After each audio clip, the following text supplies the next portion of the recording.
welcome to another episode of Lesbian with me, Marianne Sheridan, your token lesbian. Right off the top, I apologize for the goings-on of late on my MySpace page and the bulletin and the recent blog. Yes, as sad as it is to admit this, I think I had a mental breakdown. Not just a mental breakdown, but a complete collapse. Emotional breakdown and mental breakdown. The only thing that didn't break down is my physical being, although it's aching, okay? But that's age. So, I've been having a rough time, and I know everyone can relate to having a rough time, and I'm sure there's plenty of you out there right now having a rough time for whatever reason.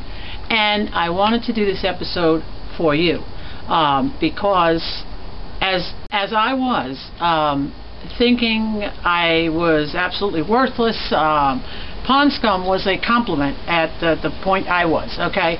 So that just gives you a little background on how low I really truly was. I mean, you get lower than pond scum, that's pretty low.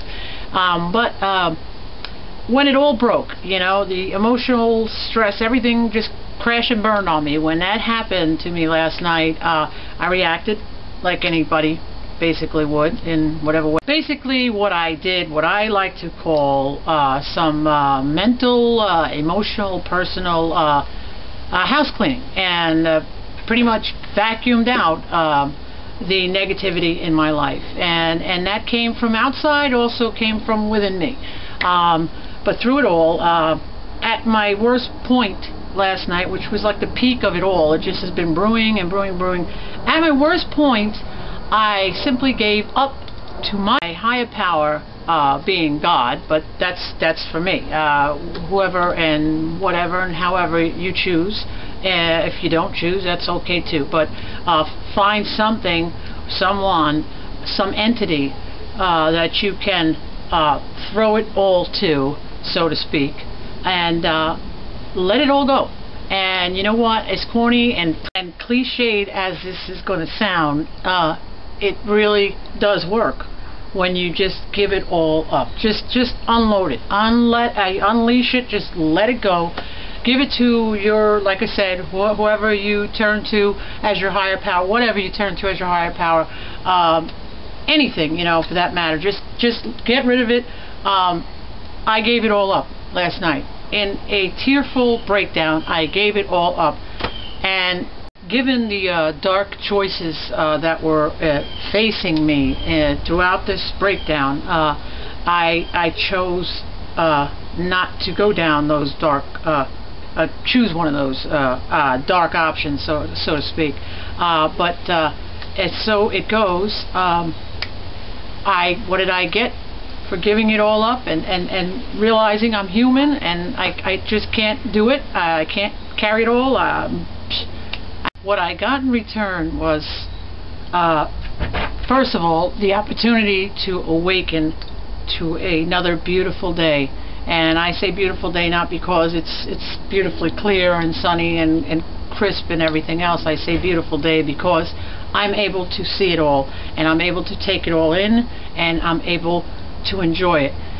Aside from that, I also realized an awful lot, which I wrote some of it in the blog, that when the fog lifts, and it will lift, believe me, trust me, it will lift. When the fog lifts, you see there are plenty of people out there that not only care, but that you're affecting their life in some way or another. It might be small, you might not even be aware of it until, you know, you slam into that wall. Maybe not, you know, maybe you are aware of it, but the thing is, it all comes to you, and you become ultra sensitive to it all, and very thankful and grateful. And that's a blanket shout out pretty much to every one of you, because of you, that has strengthened me, even though you might not know it, and even though I might not have known it.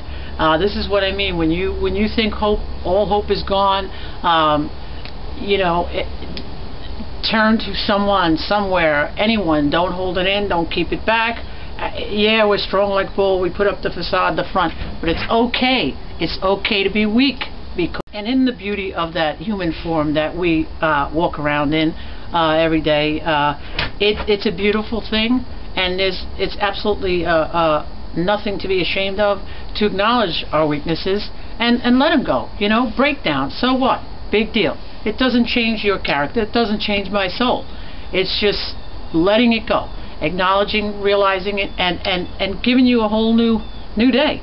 And at the end of all that, been jobless for the past 3 weeks and have been desperately seeking new employment, pretty much any title within reason. And after all of this breakdown, letting it all go, giving it up, crying like a baby, asking, please help me, guide me, I got a phone call this afternoon from a job I went down to on Thursday. I left my name and number, and sure enough, they called today, Saturday of all days. I was not expecting it, and it couldn't have happened at a better time in my life, and asked me if I wanted to start on Monday. Of course, I was shaken, trembling from sheer joy of how everything just transpired within the last 24 hours of my life. And what it all boils down to is it doesn't really matter what the job is. It doesn't matter the title, the pay, nothing. It's recognizing the light at the end of your tunnel.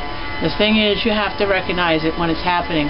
Could be real small, minuscule, minute things. It may be not so significant, or so you thought it wasn't so significant, but it really is in the big scheme of things. And we just got to be willing to recognize it. And I say that to you. You know, if you're going through a hard time now for whatever the reasons, you are not alone. And although we all say it, we all know, and the old saying, you know, oh, somebody worse off than you. You know what? Scratch that whole thing. It's okay for you to feel like what's happening in your life is the worst thing that could happen. It's okay. It doesn't matter what it is that's happening. It doesn't matter what other people are saying. It's okay. It's okay to feel bad. It's okay to cry about it. It's okay to lay it on somebody else. And if you have nobody else, please, please, please come to me. And I can't guarantee miracles, but I will guarantee that I will listen, that you can vent, that you can unload, that whatever it is. I don't think it's ridiculous. Don't think it's silly. Don't feel embarrassed. Don't feel shy. Just feel and know that you're not alone, and as long as I've got a breath and I can stand, you write to me and I will write you back, and I will be there for you. I don't think anybody on the face of this earth should go through any times that are hard in their life alone or feeling alone. And the important thing to do and to realize is that you are that important. Don't ever forget that. And you are needed. In this whole big scheme of life, you are that important and definitely needed. And with that, all I could say is be great to yourself. You could be great to others, but always be great to yourself first. That's all I got for today, kids. Don't forget, write a letter.